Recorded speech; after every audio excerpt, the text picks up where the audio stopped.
The agency in charge of U.S. Immigration Services updating its mission statement and removing the phrase nation of immigrants. The director of the U.S. Citizenship and Immigration Services saying that the revised statement now emphasizes protecting American workers and safeguarding the homeland. I want to bring in outstanding political commentator Charles Blow and talk radio host John Fredericks, former co-chair of the Trump campaign in Virginia.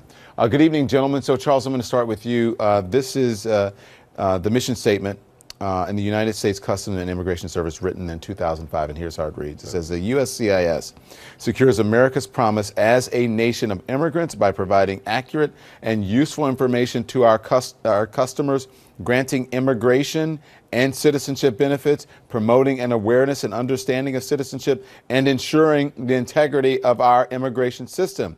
The agency's new mission statement reads now, today, U.S. Citizenship and Immigration Services administers the nation's lawful immigration system, safeguarding its integrity, and promised by effectively and fairly adjudicating requests for immigration benefits while protecting Americans, securing the homeland, and honoring our values.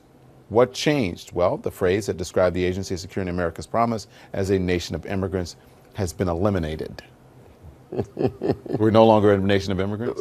Well, I mean, that phrase is actually both a statement of fact and philosophy, right? That this is how we viewed ourselves, and is also a historical fact. The population of indigenous people of North America is relatively small, and most of the people who are here now are descendants of people who came to this country some way or another, whether forcibly or not. And it's very interesting for me sitting here not too far from Ellis Island, where a large number of those people funnel through to come to this country, to not think of America as a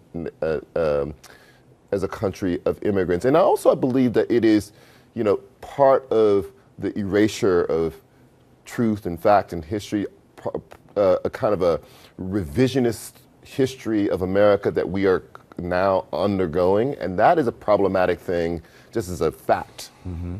So, John, L. Francis Cisna, who the agency director described the revision as a simple, straightforward statement that clearly defines the agency's role in our country's lawful immigration system and the commitment we have to the American people. He was appointed by the Trump administration. Does this change how the president feels and his stance on immigration? No. I think what they're saying is we're a nation of Americans. And if you come to America, we would hope that all immigrants who come into this great country attempt to assimilate in to America like our ancestors did. And certainly my grandparents did. We came over and we were not able to speak Italian, which my parents did, or German, which my grandfather did. You had to speak English. And so I think what they're saying is, look, we're a nation of Americans, and the president, no doubt, has a very different vision for immigration in this country, which he's boldly laid out, which includes economics and other factors. And that's what he got elected on. So I don't think that this should be a surprise or a shocker, and I don't really think it represents any major change other than it's 2018. But you just answered the question. You said no, but you answered the question. I said, does this reflect the president's hardline stance on immigration? You said no, it doesn't. But then you said, yeah, it reflects how the president. So, I think it reflects a change in the status of where the country is in 2018, as opposed to where it was in 1818. I think that's really what the difference is. And I think this is really all to do about nothing. I don't think anybody that comes into this country legally doesn't want to be an American. That's why they're coming in, Don. John, I got to say this. Listen, you're entitled to your opinion, but from your logic, then the Second Amendment no longer applies in the way that it applied when the Second Amendment was written. Well, we're not changing the amendment, Don. He's changing the director changed the language, and I just gave you the explanation, which You we're said a it nation of reflects where Americans. we are in 2018 and not 1818. And Yeah, I you could think say I the think same it does, thing about the Second and Amendment. I don't think the that's Second Amendment I don't doesn't think that's reflect a bad where thing. we are in 1818. I don't know It how should you reflect what where the we are in Second Amendment, Don, 2018. has to. Well, I'm just saying, but I don't by think the that, by Second your Amendment logic, has to do with this. well, because that's by your logic. Everyone keeps saying the Second Amendment is sacred. Immigration in this country, we're a nation Right. of immigrants. Shouldn't that be just as sacred? So if we're going to be living in a time where that is more reflective of where we are in 2018 rather than 1818, there are a whole lot of other things that should be changed as well. Well, again, we're a nation of Americans. That's really what's changed. The country is a lot older than it was in 1818 when these words were written. And I really think you're reacting to something that doesn't mean a lot of anything. The president is not restricting immigration. He's not saying he doesn't want people to come into the country. He's changing, or he would like to change, the way we do immigration and change it to a different system, which I happen to believe is the right way to go. We had the Prime Minister of Australia in today, Malcolm Turnbull. Australia does it the exact way the president does. And by the way, the Australian Prime Minister today said at the White House in the press briefing that he would like to model the economic prosperity for Australia right after Trump's economic prosperity and his tax cut plan. Okay, So I got to get to the there's break, John. I got to get to a break. Go ahead. All right, we'll be right back.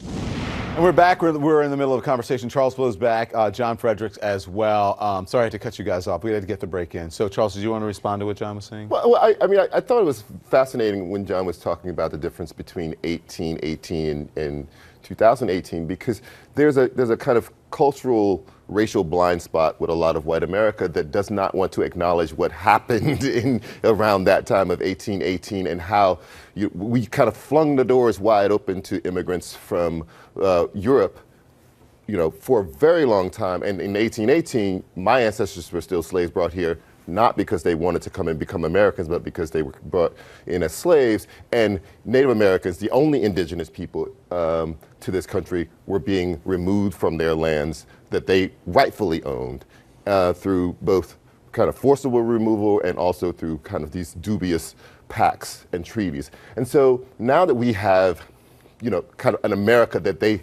like, now all of a sudden we want to slam the door shut and we want to say, no, that's not who we are.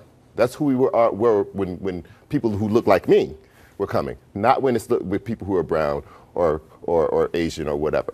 And that is a very hypocritical, insulting reversal of the ethos of America.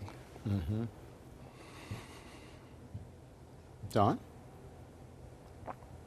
Charles, it really has nothing to do with that, Charles. This isn't about race. This is about economics. This isn't about the color of somebody's skin or how they come in to the United States. It's about jobs. What the president simply said is, we've got a $20 trillion debt, and we're looking for people to come into the country that can support themselves economically. So what the president has said is, if we see a need economically for pipe fitters that happen to be in Nigeria, they're going to go to the top of the list because we need pipe fitters. If there's welders in the Haiti, and we have a economic need Haiti's for one of the welders, countries he called a shithole. they're going to get to the top of the list. Let's go for that. They're going to get to the top of the Haiti's list. one of the countries he called a shithole. But that's, and number two, I mean, this is that's just a why I'm rambling using word these salad of examples. deflection, because you do not want to. We're not talking about whether or not who he wants to come in. We're talking about the removal of this particular phrase and whether or not that phrase ever stood for something in this country, and it did. And it should still stand for something in this country. You go to the Statue of Liberty and you read about what it means, and they're asking for us to send, the dispossessed, poor, hungry, right, of Europe, which was mostly who was coming. And when that was happening, everybody was fine and dandy with it. This is who we were. This is what we wanted, right? And now all of a sudden, this is no longer who we are. We want to build $25 million walls for nothing. because we don't want to keep the brown people out. We want to make sure that people from Haiti, the place you just said may have plumbers, We're almost out of time. can't come to the U.S. We want to make sure that people from African countries cannot come to the U.S. And you try to tell me that that is not about race. You try to disconnect economics from the racial reality in this country, and that is a ridiculous position for you to hold, But also- and also not factual. But also, you say that talking about the debt, the president added $1.5 trillion to the debt, and you're saying that he is wanting to change the immigration system because He's trying to grow us out of the Yeah. debt, Don. He's But he trying just to added grow us out of the $1.5 trillion debt to the debt. through 5% economic expansion, which is Yeah. going to well pay for that. And you I look gotta at the go, guys. you look at the economic results of the tax cut now. You know, you guys can Thank you, rant guys. rave I got to all go. you want. John, I hate to cut you off. Economics That's it for us tonight. Bye, Thanks for John. wins listening. out. Thank Good night. you. Have